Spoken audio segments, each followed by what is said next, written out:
I just wanted to point out to you guys that this is the thing I'm using to record my videos on. Look at it, it's awful. Look at that, it's frayed. It's only got one. There's only one left. You know, it's like the last. It's basically a headphone that's on its last legs. And I'm going to record a video on it right now.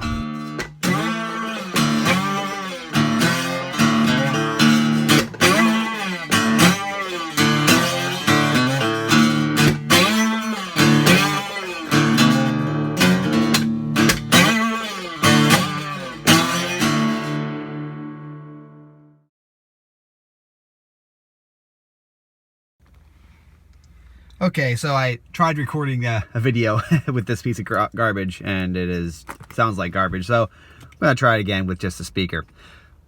This morning, my son, who is 1.5 years old, who was extremely cute, came up to me in his footy pajamas, like right after I woke up, and said, "Dada," and he's got a growly voice, and he come over and he hugged me, and my reaction, of course, was just pure delight. I laughed. I laughed not because thought I was mocking him or because I thought he was funny. I laughed because I was just happy. Just pure delight. What a wonderful feeling, and probably the best feeling I'll have all day. Now, wouldn't it be great if our whole lives were just pure delight forever? I would be happy with that, just pure delight forever and ever.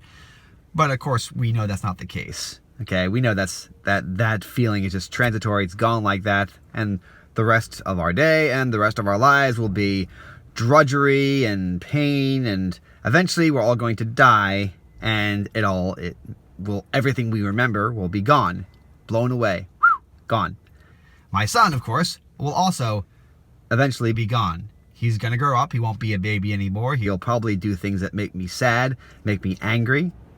Hopefully, I will die before he does, and hopefully he'll do good things and bad things, and more good than bad, but eventually it won't matter because he'll be dead, and everyone he knows and everyone who knows him will be dead as well, and the world will move on, and it'll be like he never existed.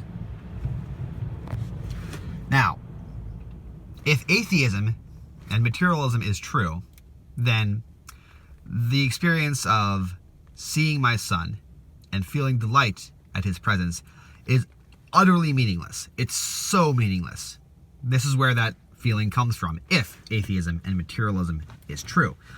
I have a hormone or a chromosome, a hormone in my brain that makes me feel parental love for this little thing that is carrying my genes, and makes me feel a bond to that thing that's carrying my genes, and makes me want to protect and love this thing and give my life for this thing. And the only reason is that these genes in my head are making me do this, because the only purpose of those genes is to make more genes. We are just gene-making machines.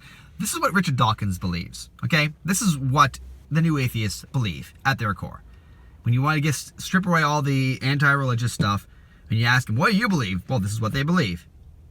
Now, if this is true, then self-awareness and intelligence are a curse. They are the worst thing you could possibly have. I don't want to know these things if it's true. I'd rather be a chicken. A chicken will feel delight at its little chickens, its little baby chickens, and then the next moment the farmer comes, cuts off its head, and serves it for dinner.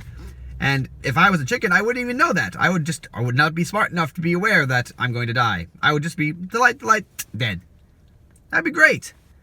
So if atheism and materialism are true, then intelligence is a curse. It's horrible. It gives you the awareness to know that your life is meaningless, that all these things that seem meaningful to you are merely chemical tricks that are being played on you, and ultimately nothing means anything. And that everything that we perceive is just some sort of sick play put on for us by our chromosomes. Now here's the kicker, of course. There is no proof that atheism and materialism is true. It goes against my perceptions. It goes against my intuitions. When I see my son, I don't feel like it's meaningless. I don't feel like it's not important. In fact, I feel like it's the most important thing that I'll see all day. And furthermore, now that I'm reflecting on it, I can reflect other times that I've had the same feeling. You know, like this, looking at these trees. You can't see them very well from here, but the orange and the foliage, it's beautiful. And I feel delight in seeing that. There's this delight feeling, and we always feel like when we see it, we're tapping into something deeper beyond it. We have no idea what it is, but we feel like, if you think about it, that there's something out there that we're like the curtain is being drawn away from our eyes for 1 second, and we see happiness and joy, and then it's gone again, and we're back to our meaningless existence. Now, if atheism is true, then this feeling of perception is also just some sort of trick we're playing on ourselves. But again, why do we need to believe that atheism is true? It goes against our perception. It goes against what we feel, like that we are a priori assumptions. So why do we need to believe it's true? Maybe we should stop taking our perceptions and bending them down to serve this philosophy. Maybe the problem is with the philosophy and not with our perceptions. Maybe we just gotta be open and say, maybe there's another reason for this that we don't know about. That's it. If you like this video, please subscribe to my channel.